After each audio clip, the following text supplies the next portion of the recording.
Okay, palakpakan natin si Jesus. Natatandaan ko siguro, alam niyo rin ito eh. Parang wala sa nato ang gitar. Natatandaan niyo yung kanta ni Freddy Aguilar noong 1993, yung Estudyante Blues. Yung sabi ron, ako ang nakikita, ako ang nasisisi, ako ang laging may kasalanan. Diba? Siguro sa buhay natin, no, naranasan natin yung tayo yung nasisisi, tayo yung pinagbibintangan, ganito yung mga taong nasa paligid sa atin, at tayo yung pinag-uusapan. Kaya ang gusto kong i-share ng Panginoon sa atin sa hapong ito, ay doon sa 1 Samuel 30 verse 6. Gusto kong pamagatan itong mensahe ni Jesus na Ziklag. Sabi doon sa 1 Samuel 30 verse 6, sinasabi ito ni David kay Abiatar na high priest ng panahon na yun. Sabi, and David was greatly distressed for the people's fate of stoning him, because of the soul of all the people was grieved, every man for his sons and for his daughters. But David encouraged himself in the Lord his God. Sabi no, sa Tagalog para maintindihan natin nato. At yung panahon, balisang-balisa si David, sabi, sapagkat pinag-uusapan ng kanyang mga tauhan na pagbabatuhin siya dahil sa sama ng loob sa pagkawala ng kanilang mga anak. Pero anong ginawa niya, sabi, siya'y dumulog kay Yahweh na kanyang Diyos upang palakasin ang kanyang loob. Kung titignan natin, no, bago sinabi ito ni David, dapat alam natin palagi yung historical background eh. Kaya ito nasabi ni David, ito yung panahon na hinahabol siya ni Haring Saul. Dahil ito yung panahon na nagseselo si Haring Saul ni David. Hindi pa siya hari noon. Dahil naririnig niya, no, sinasabi ng mga tao, King Saul kills hundreds. King David kills thousands. Kanya nagseselo siya eh. Kaya ginawa niya, gusto niyang patayin itong si David. Kaya, dahil alam ni David na siya papatayin, ano ginawa niya? Siya'y nagtago at lumipat doon sa kampo ni Akish, King Akish ni isang Pelesteo na hari ng Gat. Kaya ginawa ni King Akish, dahil nakakatulong naman to, sabi niya, sige, bibigyan kita ng lugar mo doon sa Ziklag. Ang Ziklag, ay ito yung lugar doon sa Negev o region ng Ziklag ay region ng Negev ng Israel. O kaya ang ibig sabihin ng salitang Ziklag ay ano? Ito yung isang pagdidiin o ito yung isang depressed na kalagayan. Kaya sabi sa verse 1, no? Nung nagkataon na magkakaroon ng digmaan, yung Filisteo at saka itong mga Israel, dumaan yung ibang prinsipe ng Filisteo. Nung makita nila yung hanay, nakita nila yung sa bandang likod, yung si David at saka yung mga tauhan. Kaya sabi ng mga prinsipe ng Filisteo, sino yung Hebrewong naro? Di ba si David yun? Sabi, hindi pwedeng sumama si David. Dahil yan, baka pagdating ng digmaan, dinidigmaan natin yung Israel, dahil tayo Filisteo, baka tribe rin tayo niya. Sabi kanya, paalisin ninyo si David. Hindi dapat kasama yan sa digmaan niya. Kanya sabi sa verse 1, and it came to pass, when David and his men were come to Ziklag on the third day, that the Amalekites had invaded the south and Ziklag, and smitten Ziklag, and burned it with fire. Sabi sa ikatlong araw na sila David ay naglakbay patungo sa Ziklag. Sabi, samantalang wala pa sila David, sabi, lumusog itong mga Amalekita at sinunog yung bayan. Sabi, kaya, and had taken the women captives that were therein. Sabi, they slew not any, either great or small, but carried them away and went on their way. Sabi rito, no, na lahat ng babae ng Siklab, sabi, ay binihag. Bata o matanda, lalaki o babae, dinala nila bilang captives nila. Sabi sa verse 3, so David and his men came to the city, and behold, it was burned with fire, and their wives and their sons and their daughters were taken captive. Kaya pagdating nila David, makita nila 3 araw silang bimahe, pabalik dun sa Siklag Siklag. Pero nung makita nila, sunog ang buong bayan. Wala yung asawa nila, matanda, lalaki, babae, wala lahat. Kanyang nasabi, nang dumating sila David, sabi, sunog ang buong bayan. Wala pati yung mga asawa nila, wala yung mga anak. Ibig sabihin, no, habang si David at ang kanyang mga 600 na mga sundalo ay sumama para makipagdigma doon sa Israel, na kasama sana si Haring Akish, na hari ng Pilisteo, nilusog ito ng mga Amalekita. Kanya, ibig sabihin, sinamsam ng mga Amalekita ang lahat ng kanilang ari-arian. Lahat ng tupa, lahat ng baka, lahat ng kasdo. Damit, kinuha lahat. Binihag kanilang mga asawa at mga anak. Ibig sabihin, ubos. Kanya, tanong, bakit ba nilusog ng mga Amalekita itong Siklag? Unang-una, marahil para magbiganti sa ginawa ni Haring David sa mga Amalekita. Sabi sa 1 Samuel 27 verse 8 and 9, sinalakay nila David ang mga Geshurites, Amalekita na matagal nang naninirahan doon. Kaya ibig sabihin, may atraso pala itong David dito sa Amalekita Kanya habang naghahanda ng digmaan, nilusog naman itong Amalekita itong kampo nila David na Siklag. Pangalawa siguro marahil dahil sumama ito sila David sa mga Pilisteo, kanya nalabanan ng Israel, nagalit ngayon itong mga Amalekita dahil ayaw ng Amalekita na manalo ang Israel. Baka sasama itong David sa mga Pilisteo, matatalo sila, kaya ayaw ng Amalekita noon. Kanya marahil kanya nilusog ng mga Amalekita dahil eto'y bilang palo ng Panginoon kay David. Dahil tinutuwid niya si David. Dahil, bakit ka ba sumasama sa mga Amalekitang to?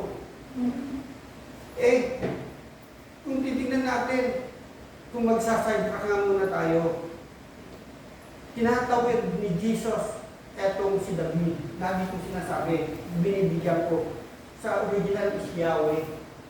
Pero bakit ko laging sinasabi na etong Lord nato o Yahweh nato ay ang ating Panginoong Jesus? Dahil sabi dun sa Luke 24 verse 44, that all things which are written about me in the law of Moses and the prophets and the Psalms must be fulfilled. Kaya maliwanag, no, na yung nasulat doon sa buong Psalms, Psalm 1 hanggang 150, ang sabi, ito ay patungkol sa ating Panginoong Jesus. Sabi, that all things which are written about me in Psalms must be fulfilled. Kaya maliwanag pala, no, na yung Yahweh na tinutukoy dito, walang iba kundi ang ating Panginoong Jesus.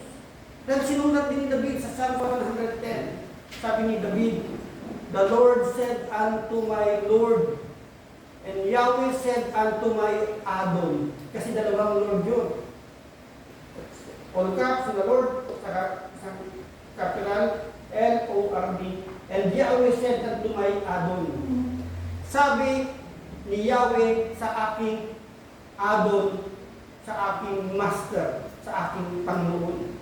Kaya maliwanag, no, na iisang ang kiniklaim dito ni David ay yung pangalawang Lord or yung Adon or yung Master. Kaya dahil sabi sa Psalms 23, the Lord is my shepherd, I shall not want. Ibig sabihin, no, si David, ang Panginoon niya ay si Jesus. Dahil ito yung mabuting pastol. Ito yung kinikilala niyang pastol. Ngayon, kung itutuloy natin, bakit sumama yung mga Pilisteo para labanan ang Israel? Kasi dito nagagalit yung mga Amalekita eh. Bakit ka kasi sumama sa mga Pilisteo, David? Parang sinasabi rito ni Jesus na dati bilang parusa eh. Sana David, hindi ka na nakialam dahil yung away ng Pilisteo at saka Israel. Eh ikaw taga-Israel. Pero dito natin makikita, no?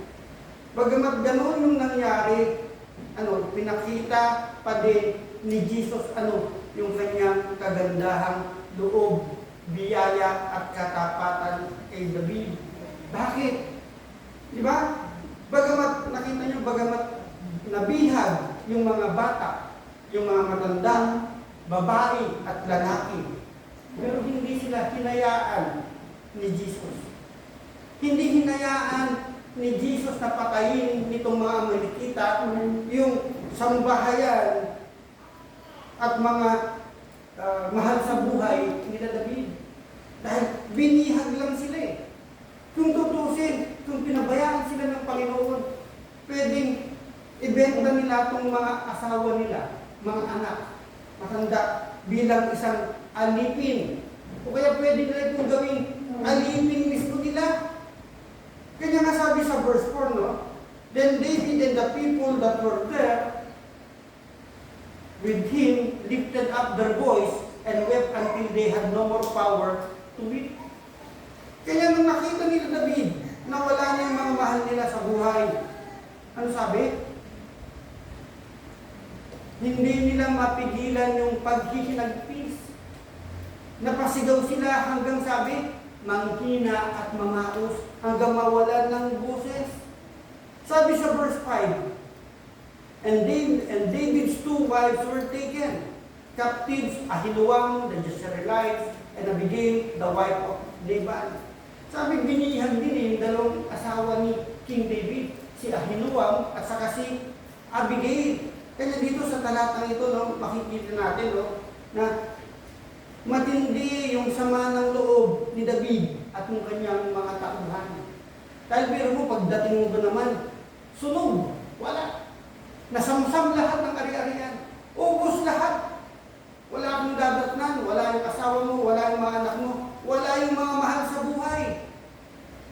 Di ba kung napapanood natin sa TV, minsan, yung mga nasunugan, humahagulgul sila, umiiyak sila. Yung mga namatayan doon sa sunog na mga mahal sa buhay, humahagulgul, hinihimatay ng hihina sa tindi ng sama ng loob at pinagpis. Sabi nga ng may kasabihan niya ng matatanda nung sabi, hindi na baling manakawan ka, huwag lang masunugan. Pero kung titingnan natin, no, doon sa kalagayan nila David, ubus lahat yung pinundar nila eh. Yung mga gamit, damit, bahay na pinaghirapan, lahat naging abu. Wala. Dagdag pa, naging bihag yung kanilang mga mahal sa buhay. Di ba? Tingnan yung mga taong tinamaan ng kalamidad, tinamaan ng bagyo. Halos, kung titignan mo, naglalakad sila doon na lumilipad yung isipan. Halos masiraan ng bait. Pakita nyo sa undoy nun, bagyo yun. Yung mga nawala ng ubos ng lahat ng bagay, naglalakad sa dalampasigat, tumilipad yung ulo ay yung mga isipan. Kaya, dito, kung titingnan natin, no, bagamat sila David ay batikang mandirigma, sabihin na natin, battle-tested yan. Kahit anong battle, nakita nyo, paano tumumba si Goliath. Ilang digmaan ang napasok nila. Pumapatay sila ng daan-daan, pumapatay ng libo-libo. Pero pagdating sa pamilya, lumalambot ang puso nila. Mandirigma yun, ha? Humahagulgol, pinanghihinaan ng loob. Kahit ang tao kasi kapag na-stress, tayo na lang, halimbawa na-stress, may sakit yung anak natin, may nararamdaman yung mahal natin sa buhay, nalulungkot. Diba? Nalulungkot din tayo. Dahil sabi nga, sakit ng kalingkingan ay sakit ng buong katawan. Hindi natin pwedeng sabihin na sakit mo lang yan eh. Diba? Dahil kung masakit yung ngipin mo, masakit buong katawan mo. Pag nadaganan yung kalingkingan mo, sumisigaw ka, masakit. Kanya nga, no? Pagdating doon sa verse 6, ang sabi, at yung key verse eh. And David was greatly distressed, for the people spake of stoning him, because the soul of all the people was grieved, every man for his sons and for his daughters. Sabi, namimighati, nagdurusa yung kalooban ni David. Pagkat, sabi, pinag-uusapan ng kanyang mga tauhan na batuhin siya dahil sa sama ng loob sa pagkawala ng kanilang mga anak, kaya siya'y dumulog kay Yahweh. Sa talatang ito, no, sinasabi ni David na sa kalagitnaan ng kawalan, sa kalagitnaan ng kaguluhan, tapos ito pa yung pinag-uusapan ng mga tauhan na balak siyang batuhin, balak siyang patayin. Siya yung dinidiin, siya yung sinisisi. Kasi David, kanya tayo napahamak dahil sa'yo. Kanya nawala yung mga mahal namin sa buhay dahil sa'yo. Kumbaga sinasabi nila, ikaw kasi David eh. Kung nag-iwan ka sana ng mga bantay doon sa bayan, hindi sana ito mangyayari. Kung hindi ka sana nakialam sa gulo ng Pilisteo at ng Israel, hindi sana ito mangyayari sa atin. Ngayon, David, ano nangyari? Back to Zion tayo. Ubus tayo. Kanya nga sabi, no? Sinasabi rito, namimighati, nagdurusa si David. Unang-unang, nawalan din siya ng asawa, mga anak. Pero siya sinisisi, siya dinidiin. Ikaw kasi David, ikaw kasi David. Kasalanan mo yan, David. Ganun eh, ang buhay Kristiyano kuminsan. Diyan tayo magaling sa sisihan. Ikaw kasi, kung hindi dahil sa'yo, hindi ito mangyayari. Ikaw kasi, nakialam ka, kaya nakita mo ng magulo. Di ba? Ang masaklap pa niyan, no, kung minsan, aminin man natin o hindi. Kung baga kay David, sino yung nagsisisi sa kanya? Sino yung nagbibing sa kanya? Yung mga sundalong malapit sa kanya. Ganon din sa buhay natin, no? Sino ba normally yung nagsisisi, nagbibigin sa atin? Minsan, ito yung mga tao na inaasahan natin magtatanggol sa atin. Ito yung mga tao na nagsisisi, na inaasahan natin, sila yung magmamalasakit sa atin. Masaklap nga, no? Kung sino pa yung inaasahan natin na tutulong, manghihikayat, makikiramay sa atin sa panahon ng ating, sabihin na natin, distress. Sa panahon ng ating kalungkutan, sila pa yung unang nambabato. Ganun kay David eh. Kanya nang hihina siya, pero ang ginawa niya, sabi, sa Panginoon siya humingi ng kanyang kalakasan. Kanya nung si David ay balisang-balisa at pinag-uusapan ng kanyang mga tauhan para batuhin. Anong ginawa ni David? Sabi, dumulog siya kay Yahweh. Lumapit siya kay Yahweh. At sabi, nung lumapit siya kay Yahweh, pinalakas ni Jesus yung kanyang loob. Hindi pinairal ni David yung kanyang talino.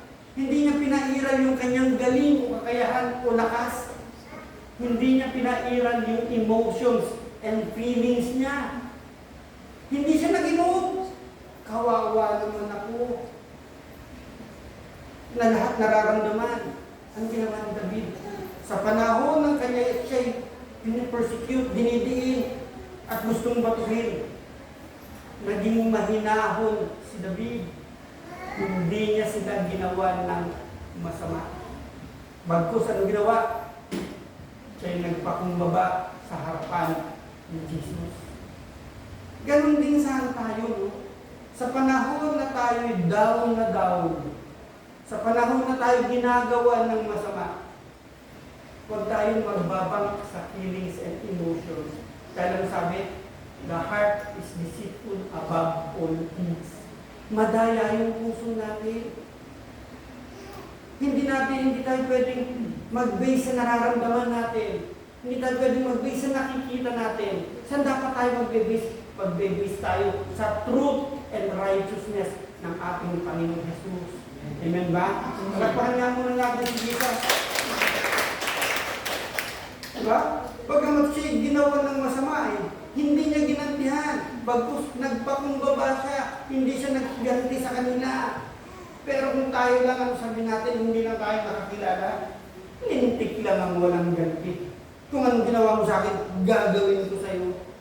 Pero ano turong ni Jesus sa Romans 12:21? Be not overcome of evil, but overcome evil with good. Huwag daw natin gagantihan yung masama bagkus gantihan natin ng mabuti. Ibig sabihin, kung ginawan tayo ng masama, huwag kang gagawa ng masama. Kung chinismis ka, huwag mong chichismisin. Kung siniraan ka, huwag mo rin sisiraan. Bakit? Dahil sabi nga pag ginawa mo yun, hindi na kayo magkaaway. Magkasama na kayo, magkakampi na kayo. Kasi umayon ka doon sa masama. Yung ginagawa niyong masama at ginagawa mo, magkasama na kayo. Kaya nga, no? Dapat, huwag tayong sumunod saan? Sa dikta at kalagayan at kilos ng buhay mo. Kung alam nating mali, sabi, huwag mo nang gagawin, huwag mo nang gagantihan. Dahil kung ginawa mo yung ginagawa nila, ano resulta? Lalabas, nag-stoop down ka sa level nila. Pareho na kayo. Ang sinasabi, ang tunay na tagumpay sa pag-overcome against evil with God, huwag dapat tayong makontrol ng ating pagkatao.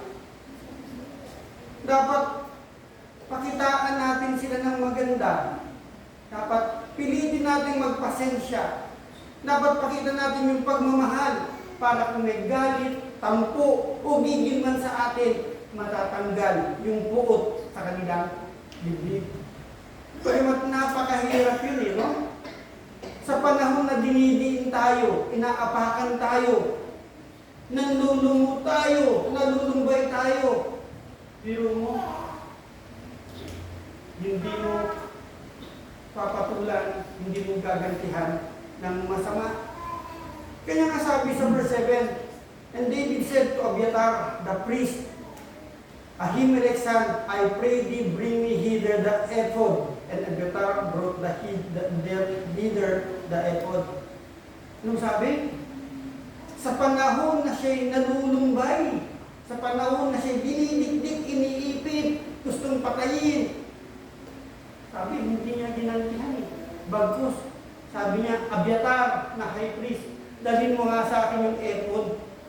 Dahil yung ephod, siya'y doon mananalangin.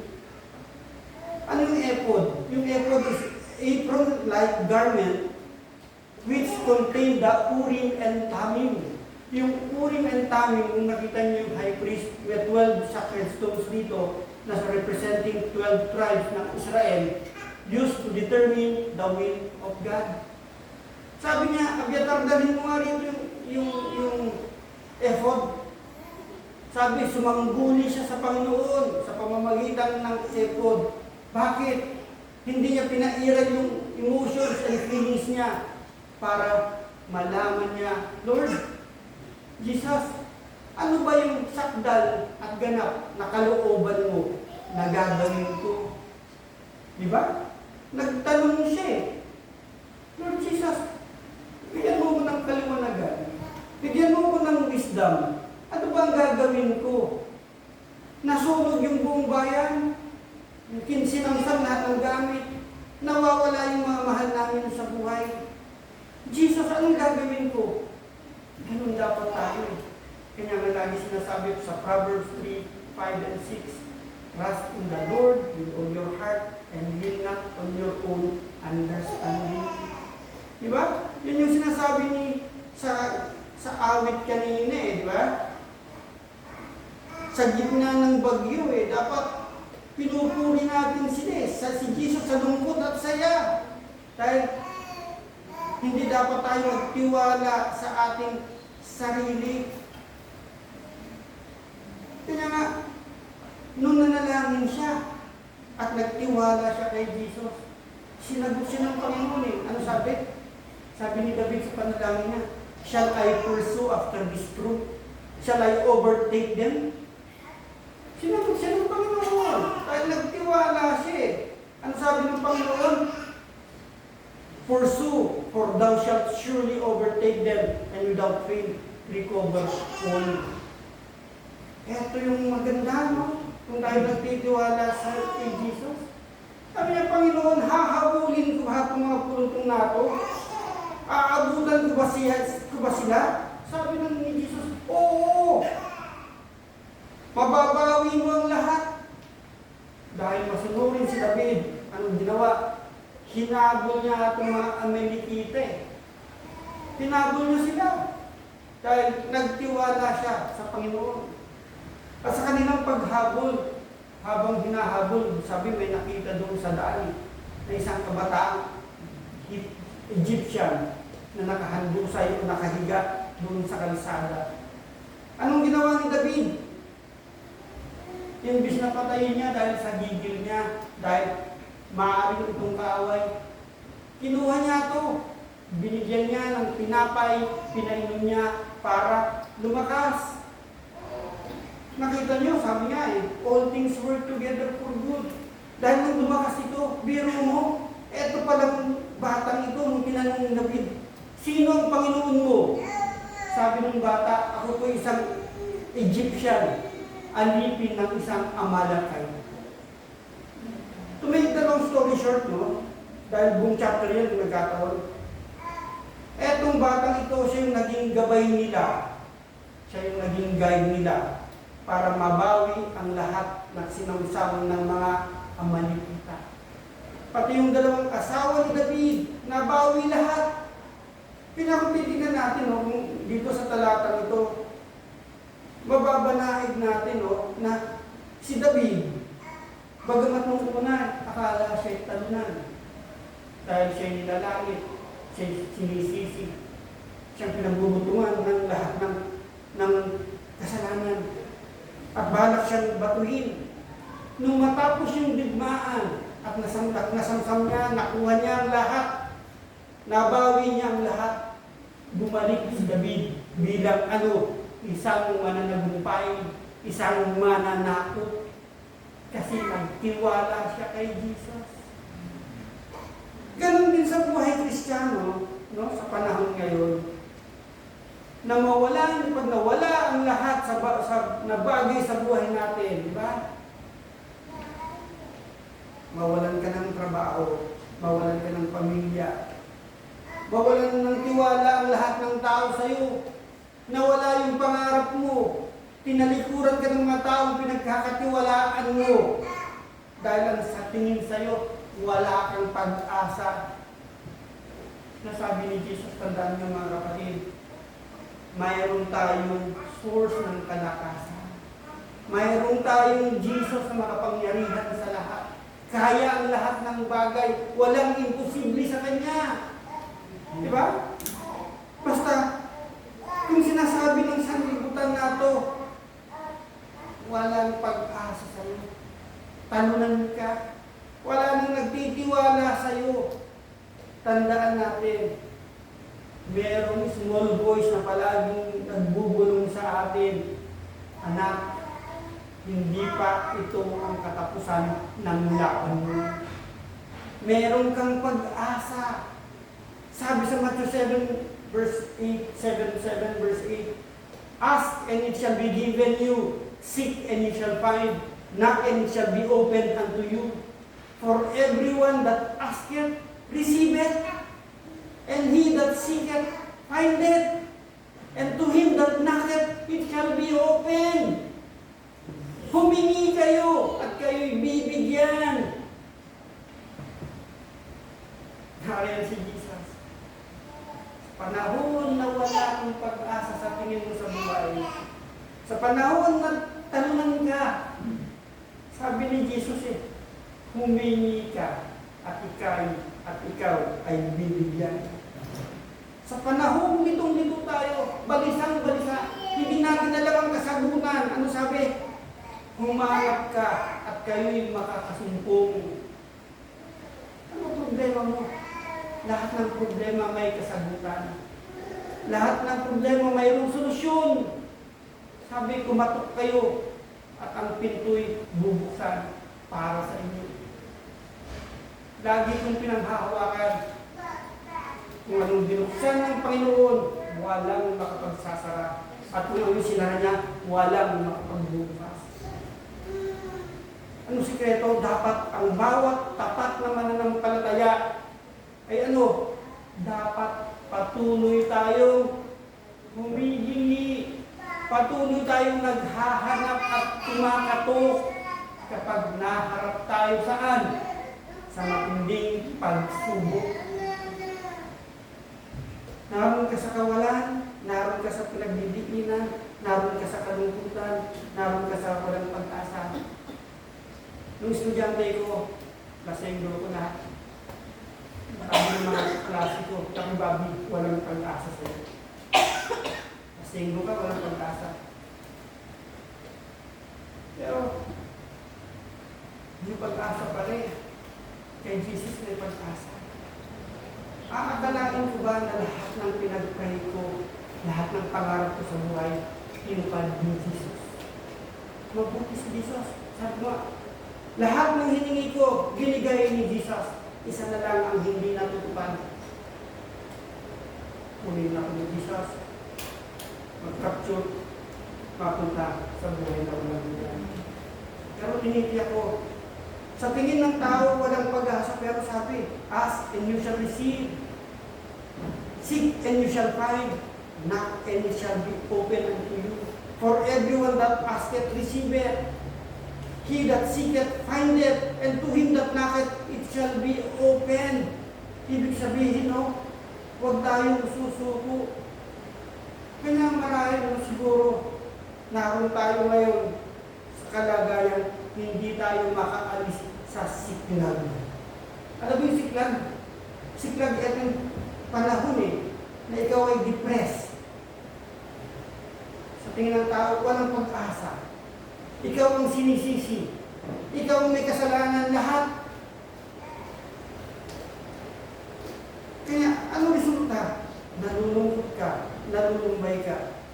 Sana tandaan natin, mayroong katugunan kay Jesus. Dahil si Jesus, siya yung ating kasagutan. Si Jesus lamang yung ating pag-asa. Amen ba? Amen. Pero bago nga ituloy ito, pwede ba katahin din natin yung special number ni Jesus, tinatawag ng music team?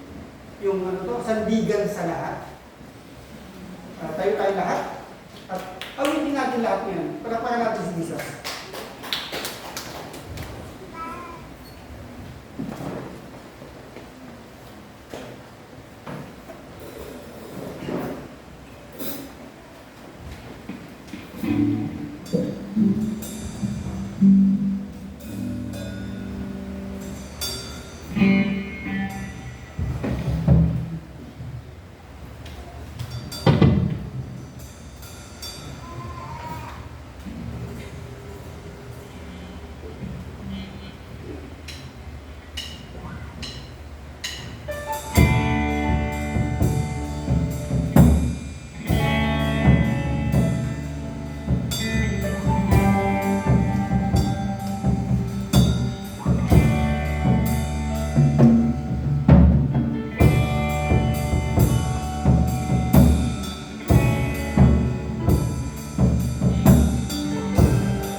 human ng langit at ng lupa, sa panahon ng iyong kawalan, sa panahon na tinalikuran ka na ng lahat ng tao, ano sabi ni David sa Psalms 121, 1 and 2? I will lift up mine eyes unto the hills, from whence cometh my help.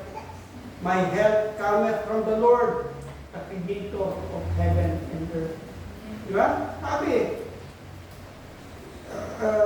sa panahon ng hinahanap natin, no? Kung saan yung tutulong, sa mga galing yung tulong ko, sabi niya David, ang tulong ko'y magmumula sa iyo, Lord Jesus. Hindi mabibigo at di mapapahiya sapagkat ikaw yung Diyos na tapat. Where does my help come from? It comes from the Lord. Amen. Ibig sabihin niya, no? Hindi dapat tayo magtitiwala kung saan-saan. Dahil si David, sa panahon ng kanyang distress, sa panahon na siya nalulungkot, sa panahon na siya sinisisi, sa panahon ng sa kanya walang kawalan, nagtiwala siya kay Jesus. Dahil sabi, true security don't come from human strength, but from God alone, the Creator of heaven and earth. Ano tinuturo sa atin ni Jesus sa hapon ito? Una, sa pagdating ng siklag sa buhay mo, manalangin ka, magtiwala ka kay Jesus. Sa panahon ng kagipitan, huwag tayong panghihinaan. Huwag tayong matatakot, huwag tayong mababalisa. Dahil si Jesus, siya yung sabi sa awit, siya yung ating matibay na sandigan. Sabi sa Psalms, Isaiah 41 verse 10. Ano ba? Sabi, anong tinuturo sa atin? Pag ginawan tayo ng masama, sabi, huwag daw nating gantihan ng masama. Bagkus, sabi, sa 1 Peter 3:11, let him eschew evil and do good. Let him seek peace and ensue it. Ibig sabihin lumayo daw tayo sa lahat ng masama at gumawa ng mabuti. Sabi, hanapin natin ang kapayapaan at sumunod tayo sa kalooban ng Jesus. Sabi, pang-apat, anong tinuturo sa atin? Humingi tayo ng tulong, gabay, direksyon, katalinuhan sa panahon ng siklag o kagulumihanan. Sabi sa Psalms 46 verse 1, God is our refuge and strength, very present help in trouble. Sa panahon ng trouble, sabi, saan tayo magtatago? Saan yung refuge natin? Saan tayo magkakadlong? Kay Jesus na. At doon siya yung strong tower na ating pagtataguan. Sabi, kahit sa kasi kung titignan natin, ano tinuturo dito kay David? Kahit na sinong pinakamalakas, sinong pinakamatalinong leader, nakakaranas ng kahinaan ng loob. Kaya bawat isa sa atin, hindi natin pwedeng sabihin, kaya ko. Sabi nga si David, battle tested, mandirigma. Nung nakita niya yung problema, umabot din sa kanya yung kahinaan. Kaya sa panahon na tayo hinang-hina o distress, nalulungkot, nalulumbay, meron tayo ni Jesus. Na nariyan, palagi may sasabi, I will never leave you, I will never forsake you. Kanya, bago tayo magtapos, tanungan natin yung sarili natin, ako ba yung nasa siklag ng buhay ko ngayon? Anong solusyon? Kung ikaw yung nasa siklag ng buhay mo ngayon, sabi, sumangguni ka kay Jesus nang malaman mo kung anong sakdal at ganap at kasagutan ni Jesus sa buhay, bahay at kabuhayan mo. Amen ba? Amen.